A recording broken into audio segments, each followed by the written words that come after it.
LCM और HCF की दूसरी क्लास शुरू करने जा रहे हैं। कल हमने एलसीएम और एचसीएफ यानी लासा और मासा की कुछ बेसिक चीजें बताई थी।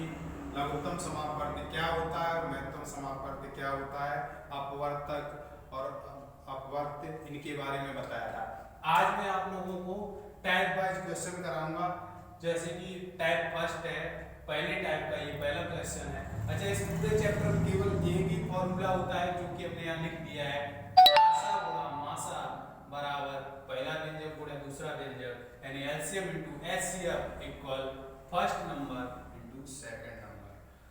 पहला क्वेश्चन है, तीन संख्याओं में अनुपात दिया गया 11:5:4 है और उनका मासा 3 है, तो संख्याओं का योग ज्ञात कीजिए। हमें संख्याओं को, तीनों संख्याओं का अनुपात दिया गया है और उनका मासा दिया गया है। संख्याओं का योग ज्ञात करना है। संख्याओं का योग ज्ञात करने के लिए हमें संख्याएं मालूम होनी चाहिए। और मासा क्या होता है? मासा यानी महत्तम समापवर्त, HCF यानी हाईएस्ट कॉमन फैक्टर।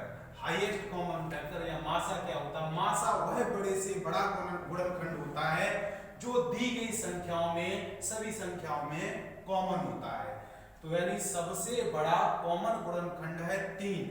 अगर हम इन अनुपातों में इस 3 से मल्टीप्लाई करते हैं, यानी 3 से इस दिए गए अनुपात में गुणा कर दें, तो संख्याएं मिल जाएंगी।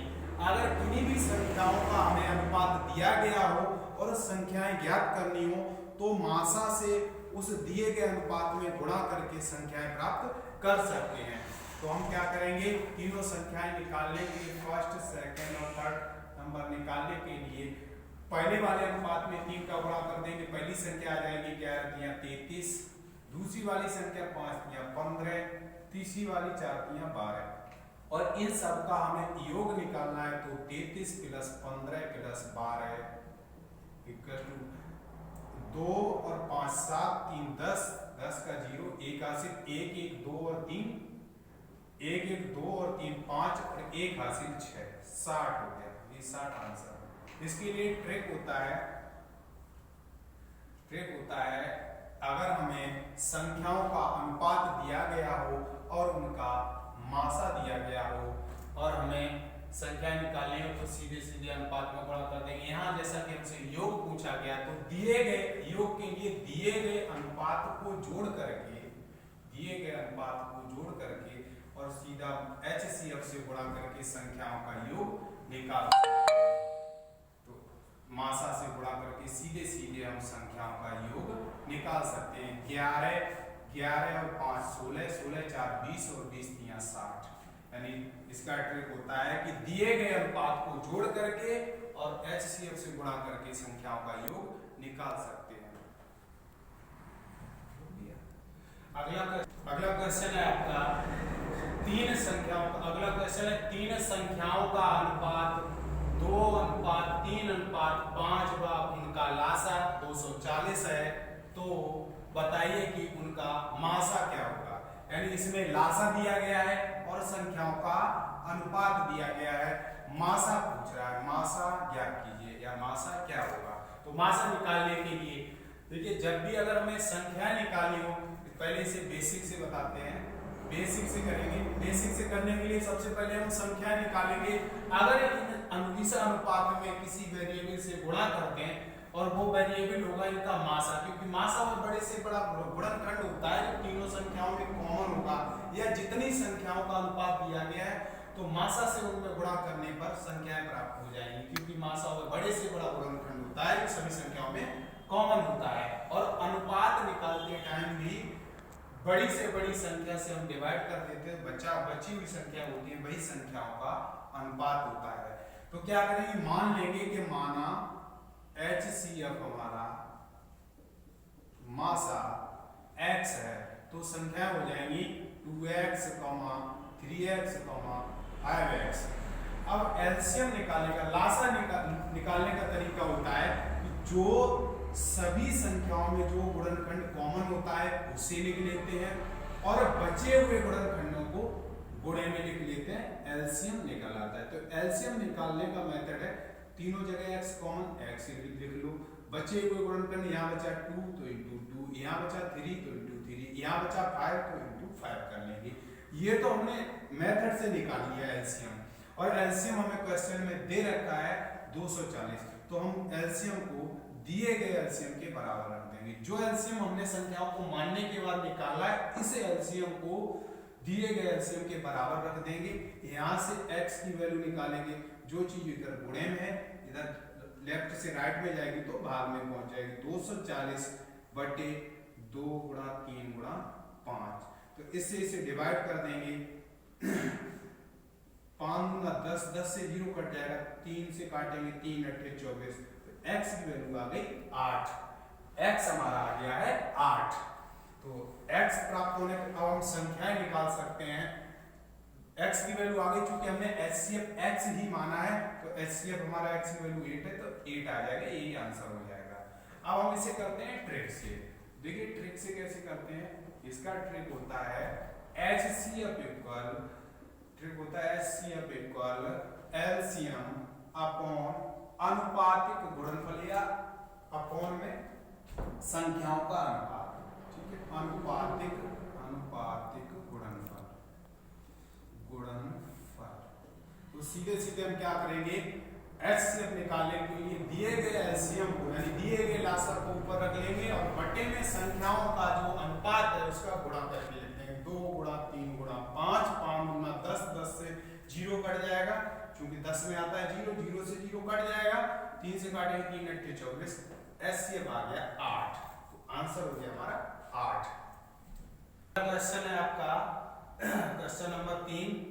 क्वेश्चन नंबर 3 है आपका, वह बड़ी से बड़ी संख्या ज्ञात कीजिए जो 166, 199 और 289 को विभाजित करने के उपरांत प्रत्येक दशा में बराबर शेष बचा है या बराबर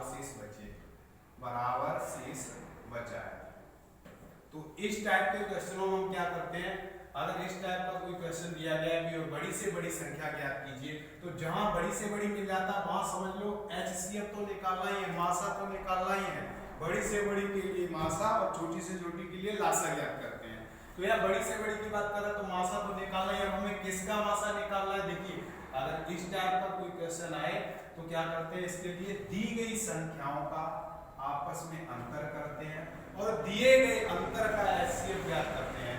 जैसे कि पहले हम इन दोनों का अंतर कर लेंगे, यानी 199 माइनस 166, ए बी का अंतर कर लेंगे, बी और सी का अंतर करेंगे, 289 माइनस 199, फिर सी और ए का अंतर करेंगे, यानी 289 माइनस 166, इन दोनों का अंतर करेंगे। ए बी का अंतर, बी सी का अंतर और सी और ए का अंतर करेंगे। यहाँ अगर हम 199 से 166 घटाएंगे 33 बचेगा। इसी तरीके से 289 से 199 घटाएंगे, 18 से 9 जाएगा 9 बचेगा, 18 से 9 जाएगा फिर 9 बचेगा। यहाँ इसी तरीके से घटा लेंगे, 18 से 8 से 6 जाएगा 2 बचेगा, 9 में से 6 जाएगा 3 बचेगा, यहाँ 1 बचेगा, 132 आ गया। अब इस अंतर का हम क्या करेंगे, HCF निकालेंगे और वही बड़ी से बड़ी संख्या होगी जो इन संख्याओं में भाग देने पर प्रत्येक कंडीशन पर बराबर शेष पर बचाएगी। तो इनका हम निकालेंगे HCF। अगर किन्हीं 3 संख्याओं का या 4 संख्याओं का HCF निकालना तो सबसे पहले ये देखते हैं कि सबसे छोटी संख्या है क्या ये दी गई संख्याओं से डिवाइड हो जाती है। अगर दी गई संख्या सबसे छोटी वाली संख्या से डिवाइड हो जाती है तो यही हमारा LCM होगा। तो देखिए 33 से 99 भी डिवाइड हो जाएगा और ये भी डिवाइड हो जाएगा। ये हो जाएगा 33 से 3 बार, ये हो जाएगा 3 चौकू 12, लास्ट डिजिट देखेंगे यहाँ 2 आ रहा है यहाँ 3 आ रहा है, तो 3 में किससे मल्टीप्लाई करेंगे, लास्ट में 2 है 4, 3 चौकू 12 4 और 4 यहाँ 12 और 1 हासिल दे रहे, यानी 4 बार ये भी डिवाइड हो जाएगा। तो इनका HCF हो गया 33। तो हमारा ऑप्शन बी सही हो जाएगा, ऑप्शन बी सही हो गया। अगला क्वेश्चन है क्वेश्चन नंबर 4, वह बड़ी से बड़ी संख्या ज्ञात करो जो कि 185, 225 और 395 को विभाजित करने के उपरांत शेष फल क्रमशः 3, 4, 5 बचा है। फिर से एक बार देखते हैं, वह बड़ी से बड़ी संख्या ज्ञात करो जो 185, 225 और 395 को विभाजित करने के उपरांत प्रत्येक दशा में से 3, 4, 5 बचाए। तो ऐसे क्वेश्चनों में हम क्या करते हैं, जब भी शेषफल क्रमशः दिए गए हों तो इन संख्याओं में से जो दिया गया शेषफल है, क्रमशः शेषफल जो दिए गए हैं उन्हें हम माइनस करेंगे, और माइनस करने के बाद जो बची हुई संख्याएं होती हैं उनका हम निकालेंगे HCF यानी मासा। तो यहाँ हम घटाएंगे, कितना बचेगा 182, यहाँ बचेगा 221 और यहाँ बचेगा 390। इन तीनों संख्याओं का हम HCF निकालेंगे और वही हमारा आंसर होगा, क्योंकि हमने ये ऑलरेडी घटा रखा है। घटाने अब हम अगर ये संख्या है इनका HCF जो होगा वो इनसे पूर्णतः विभाजित होगा, और अगर इन संख्याओं को डिवाइड करेंगे तो शेष यहाँ 3 बचेगा, क्योंकि 3 पहले